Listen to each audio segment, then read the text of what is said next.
Hello বন্ধুরা, আজকে বানাবো শুটকি মাছগুলো হালকা ভেজে নেব। ভাজা হয়ে গেছে, পেঁয়াজটা হালকা বাদামি ভেজে নেব। সবজিগুলো দিয়ে দেবো, সবজিগুলো নাড়িয়ে ছাড়িয়ে নেব। নুন দিয়ে, লঙ্কার গুঁড়ো, হলুদের গুঁড়ো, পেঁয়াজ বাটা, রসুন বাটা, লঙ্কা বাটা একসাথে দিয়ে দিয়েছি। নাড়িয়ে ছাড়িয়ে নেব।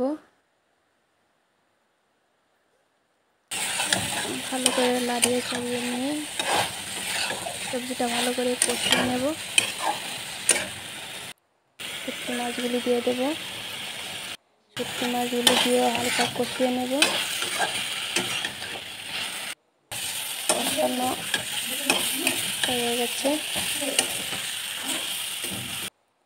আধ মতো জল দিয়ে দেবো।